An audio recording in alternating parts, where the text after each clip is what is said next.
अज़ीज़ तलबा और तालबात, अस्सलाम वालेकुम। मैं शोभा उर्दू से प्रोफेसर मोहम्मद फैसल आज के लेक्चर में आपको खुशामदीद कहता हूँ। अज़ीज़ तलबा, जैसा कि आपको मालूम है कि पिछले लेक्चर में हम हिलाल इस्तिक़लाल के बारे में थोड़ा सा पढ़ चुके हैं। पिछले लेक्चर में मैंने हिलाल इस्तिक़लाल के जो शायर हैं हफीज़ जलंधरी, उनका तारुफ लिखा था, ठीक है, उसको डिस्कस किया था। उसके बाद ये भी बता चुका हूँ कि हिलाल इस्तिक़लाल क्या चीज़ है। हिलाल इस्तिक़लाल एक एजाज़ी परचम है। जैसा कि आपको पता है कि 1965 की जंग में भारत ने पाकिस्तान पे हमला किया था और 3 शहरों पे बड़ा हमला हुआ था, लाहौर, सियालकोट और सरगोदा पे। तो इन 3 शहरों की आवाम ने पाकिस्तानी फ़ौज के साथ शाना बशाना खड़े रहे, पाकिस्तानी फ़ौज का साथ दिया हर तरह से और बड़ी बहादुरी का मुजाहरा किया, शुजाअत का मुजाहरा किया। तो पाकिस्तानी हुकूमत की तरफ से जब जंग मुकम्मल हो चुकी थी, ख़त्म हो गई, तो ये हिलाल इस्तिक़लाल के नाम से एक एजाज़ी परचम इन 3 शहरों के आवाम को अता किया गया। अभी जब 6 सितंबर होता है, जिसको हम यौम दिफा कहते हैं, तो 6 सितंबर के मौके पे इन 3 शहरों में ये परचम लहराया जाता है और जो उनके लिए बड़े एजाज़ की बात है। उसके बाद हमने हिलाल इस्तिक़लाल के 2 अशार भी पढ़े थे, उनके मुश्किल अल्फाज, उनका मफ़हूम और तशरीह भी। तो उसी से आगे शुरू करते हैं। आज मैंने तीसरा और चौथा शेर आपके सामने लिखा है बोर्ड पे, तो तीसरे शेर से आज पढ़ना शुरू करेंगे तवज्जो के साथ। हिलाल खंजर कौमी अतिया है शहीदों का। हिलाल खंजर कौमी अतिया है शहीदों का, जो खुद कुर्बान होकर भर गए दामन नवीदों का। हाँ जी, तीसरे शेर में पहले मुश्किल अल्फाज देख लें कौन कौन से हैं। अतिया को मैंने अंडरलाइन कर दिया है, तो अतिया का मानी है तोहफा, दामन यानी झोली, नवीद कहते हैं खुशखबरी को, ठीक है। अब इस शेर का मफहूम सुन लें जरा। शायर यहाँ पे बयान कर रहे हैं कि ये जो हिलाल इस्तिक़लाल का परचम है, इस पे जो हिलाल खंजर बना हुआ है, हिलाल यानी बारीक चांद, जो खंजर की मानिंद है, ये पहले शेर में पढ़ चुके हैं। ये हमें शहीदों की तरफ से तोहफा मिला है। ये हिलाली खंजर हमें शहीदों की तरफ से तोहफा मिला है, जिन्होंने अपनी जानों के नजराने पेश किए, लेकिन हमें बहुत सी खुशखबरियों से नवाज किए। खुशखबरी से मुराद इस्लामी रियासत जो पाकिस्तान है, वो एक महफूज मुल्क है, उसका दिफा किया गया। इस हवाले से हम खुशखबरी कह सकते हैं। अब इसकी तशरीह की तरफ आ जाए, तो ये इसकी तशरीह में आप शायर का तारुफ थोड़ा सा शामिल कर सकते हैं हफीज़ जलंधरी के बारे में, ठीक है। उन्होंने पाकिस्तान का कौमी तराना लिखा, उन्होंने बहुत सी नज़में लिखी, गीत नुमा नज़में लिखी, गज़लें भी लिखी हैं। उनकी शायरी में अखलाकी रंग भी पाया जाता है, जज्बाती रंग भी पाया जाता है। थोड़ा सा शायर का असलूब बयान करने के बाद हिलाल इस्तिक़लाल की थोड़ी सी वजाहत करेंगे। एक पैरे में कर सकते हैं कि ये 3 शहरों के से नवाजा गया था उनकी बहादुरी की वजह से, ठीक है। फिर हम असल शेर की तरफ आ जाएंगे, इसकी तशरीह की तरफ। हिलाल की वजाहत पहले हो चुकी है, हिलाल बारीक चांद को कहते हैं और बारीक चांद एक खंजर की मानद है, तलवार की मानद, ठीक है। ये हिलाल इस्तिक़लाल पे बना हुआ है। 1965 की जंग में जब रात की तारीकी में भारत ने हमला किया पाकिस्तान पे, तो वाघा बॉर्डर वाली साइड पे ये क्रॉस किया उन्होंने। BRB नहर का नाम सुना होगा, ये बरकी का इलाका है लाहौर में। BRB नहर तक भारतीय फौज पहुंच चुकी थी। उसके सामने पाकिस्तानी फौज थी। पाकिस्तानी फौज ने उनको वो नहर पार करके लाहौर में दाखिल नहीं होने दिया। वहाँ पे हम अजीज़ भट्टी का करेंगे जिक्र, ठीक है। अजीज़ भट्टी ने बड़ी ही बहादुरी के साथ, बड़ी अच्छी मनसूबाबंदी के साथ उनको रोके रखा और जामे शहादत भी रोश किया और पाकिस्तानी हुकूमत की तरफ से उनको निशाने हैदर से नवाजा भी गया। लाहौर के साथ फिर सियालकोट में टैंकों के साथ हमला किया गया था। भारत के पास 500 टैंक थे और वो टैंक उस ज़माने के जदीद टैंक थे जो उसने रशिया से, रूस से खरीदे थे, और पाकिस्तान के पास सिर्फ 150 टैंक थे। अगरचे हम टैंकों के लिहाज से उनसे बहुत पीछे थे, लेकिन हमारा हौसला, हमारा ईमान उनसे बहुत आगे था, हमारे अफवाज पाकिस्तान का।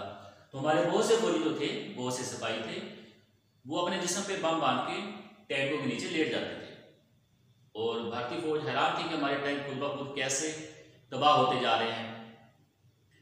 तो इस तरह कहा जाता है कि सियालकोट का जो इलाका चौंडा है, वो भारतीय टैंकों की का कब्रिस्तान बन गया था।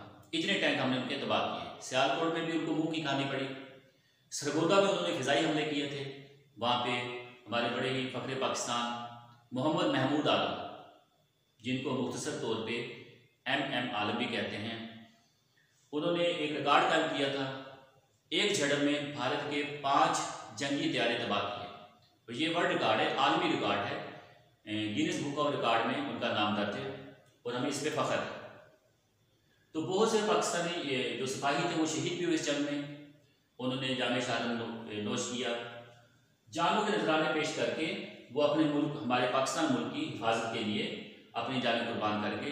लेकिन हमें खुशखबरियाँ दी, ये जो हिलाल खंजर है, हिलाल इस्तिक़लाल है, ये हमारे शहीदों की तरफ से हमें तोहफा मिला है।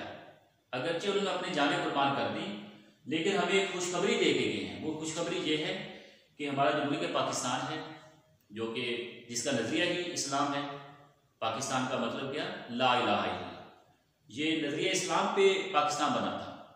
और पाकिस्तान बनने का मकसद भी यही था कि यहाँ पे शरीयत को नाफिज किया जाएगा, इस्लाम का बोलबाला होगा। तो ये लोग जितने भी सिपाही थे पाकिस्तानी, उन्होंने शहादत नोश की, लेकिन वो हमें खुशखबरी दे गए कि हमारा मुल्क पाकिस्तान, जो कि इस्लामी रियासत है और पूरी दुनिया के मुसलमानों पे मुल्क पाकिस्तान पे फ़ख्र है, क्योंकि हम एटमी ताकत भी हैं। तो ये सिपाही अपनी जानें कुर्बान करके हमें खुशखबरी सुना गए कि हमारा मुल्क महफूज है। भारत चाहे जितना भी जोर लगा ले, वो हमें नेस्तो नाबूद नहीं कर सकता। मुल्क पाकिस्तान हमेशा कायम रहने के लिए बना है और इंशाल्लाह ये क़यामत तक कायम रहेगा। हाँ जी, तीसरे शेर के बाद चौथे शेर पे आ गए। हुसैन इब्ने अली के उस्वा मर्दाना का परचम। हुसैन इब्ने अली के उस्वा मर्दाना का परचम, बराए शमा मिल्लत सोज़िश परवाना का परचम। मुश्किल बात देखिए, अंडरलाइन मैंने कर दिए हैं। उस्वा मर्दाना, उस्वा का मतलब नमूना, ठीक है। मर्दाना मर्दानगी से है, बहादुरी, दलेरी। तो बहादुरी का नमूना जो हजरत इमाम हुसैन ने पेश किया था, ये उसका परचम है। बराए शमा मिल्लत, शमा से मुराद मोमबत्ती या रोशनी, चिराग भी कह सकते हैं। मिल्लत कौम को, यानी कौम की शमा को रोशन करने के लिए, कौम की शमा को रोशन करने के लिए सोज़िश परवाना। परवाना आपको पता ही है, परवाना जो होता है आशिक होता है शमा का, शमा के गिर्द घूमता रहता है जहाँ तक कि अपनी जान कुर्बान कर देता है। तो परवाना जो दीवानगी के लिए मशहूर है, तो परवाने के अंदर तड़प होती है, जलन होती है, ठीक है। वो शमा का आशिक होता है, उसकी खातिर, वो उसकी रोशनी की खातिर अपनी जान कुर्बान करता है। तो सोज़िश परवाना से मुराद परवाने जैसी तड़प। अब इसका दोबारा सुन लें। ये जो हिलाल इस्तिक़लाल का परचम है हमारे पास, ये हज़रत इमाम हुसैन जो कि हज़रत अली के बेटे थे, मैदान करबला में उन्होंने अपनी जान कुर्बान की थी हक की खातिर। तो हम कह सकते हैं कि ये जो परचम है, ये हज़रत इमाम हुसैन की मर्दानगी का जो नमूना उन्होंने पेश किया था, उसका परचम है। और ये परचम हमारी कौम की शमा को रोशन करने की अलामत है। और इस कौम के, मुल्क पाकिस्तान की जो कौम है, उसके लोग एक परवाने की माने तड़प रहे हैं इस मिल्लत की रोशनी को बरकरार रखने के लिए, इसकी तरक्की के लिए। इसकी तशरीह में फिर आप शायर का थोड़ा सा असलूब बयान करेंगे। हिलाल इस्तिक़लाल क्या चीज़ है, ये कौन सा परचम है, कौन से शहरों को नवाजा गया, वो बयान करेंगे। फिर असल शेर की तरफ आ जाएंगे। हज़रत इमाम हुसैन की बात चल रही है। हज़रत इमाम हुसैन नवासे रसूल, जैसे कि आपको पता है कि वाक़या करबला 10 मुहर्रम को पेश आया था, बड़ा ही अफसोसनाक वाक़या, ठीक है। यजीद के खिलाफ ये खड़े हुए थे, यजीद के हाथ पे उन्होंने बैत नहीं की। और इससे हमें ये सबक मिलता है कि हम हक की खातिर अपनी जान भी कुर्बान कर दें, तो इसमें कोई मज़ाक़ा नहीं है। हज़रत इमाम हुसैन, चूँकि कोई भी मुसलमानों का खलीफा जो होता है वो होना चाहिए जो पाकबाज हो, परहेजगार। क्योंकि यजीद के किरदार के हवाले से थोड़ा एतराज़ था काफ़ी लोगों को, उसमें काफ़ी खराबियाँ थी, बुराइयाँ पाई जाती थी। तो इमाम हुसैन ने उसके खिलाफ, उसके हाथ में बैत नहीं की, ठीक है। पूरे ख़ानदान को लेके वहाँ पे करबला के मैदान में पहुँचे, ठीक है। हक की खातिर अपनी जान का नजराना पेश किया, बड़ी बहादुरी के साथ लड़े। तो ये जो उनके पास जो परचम था, वही परचम है हिलाल, जो हमारे पास परचम है हिलाल इस्तिक़लाल का। यानी हज़रत इमाम हुसैन का जो परचम था वो भी हक की खातिर था, ये भी हक की खातिर है। वो भी दीन इस्लाम की सरबुलंदी के लिए था, ये भी दीन इस्लाम की सरबुलंदी के लिए है। उसके बाद इस मिल्लत के, इस कौम का जो एक एक फ़र्द है, उनमें परवाने जैसी तड़प है। वो परवाने की तरह तड़प रहे हैं, उनके दिल में जलन है। किस चीज़ की? अपनी मिल्लत की शमा रोशन करने के लिए, ताकि उनका मुल्क पाकिस्तान जो है वो तरक्की करे। उसकी तरक्की के लिए वो दिन रात मेहनत कर रहे हैं उनके अंदर एहसास है इस चीज़ का, तड़प है, जलन है, जज्बा है, जुनून है कि वो मुल्क पाकिस्तान की शमा को हमेशा रोशन रखें। 2 अशार का मफहूम और तशरीह हो चुकी है, ठीक है। उसके बाद मैं ये भी बताना चाह रहा हूँ कि जब भी आप नज़म के अशार की तशरीह लिखेंगे तो अपनी तरफ से कुछ अशार भी उसमें शामिल करेंगे। तो मैंने 3 अशार लिखे हैं हवाला जात के, ये सामने आपको नज़र आ रहे होंगे। ये वो अशार है जो पूरी नज़म में इस्तेमाल हो सकते हैं, चूँकि नज़म एक उन्वान के तहत होती है। तो मैंने 3 शेर लिख दिए हैं। बातिल से दबने वाले ए आसमान नहीं हम, आसमान को गवाह बनाया जा रहा है कि ए आसमान हम बातिल से नहीं दबते, 100 बार कर चुका है तू इम्तिहान हमारा। यानी मुसलमानों का जब भी इम्तिहान हुआ है मुसलमान हमेशा कामयाब हो गए। उसके बाद ये गाजी ये तेरे पुरस्कार बंदे जिन्हें तूने बख्शा है ज़ोक़े खुदा। ये गाजी वो लोग हैं, अजीम लोग, अजीम फातिहीन, ठीक है, जिन्होंने दुनिया पे हुकूमत की है। ये वो छुपे हुए लोग हैं। उसके बाद तेगों के साए में हम पल कर जवाब हुए हैं, खंजर हिलाल का है कोमी निशान हमारा, तेग से मुराद तलवार है। यानी मुसलमानों के बच्चे बचपन से ही जहाद की तालीम और तरबियत हासिल करते हैं। उम्मीद है कि 2 अशार की आपको समझ आ गई होगी, तो इनको तैयार कर लीजिएगा। इंशाल्लाह अगले लेक्चर में हम बकिया अशार को पढ़ेंगे। अब मैं इजाज़त चाहता हूँ। अल्लाह हाफ़िज़।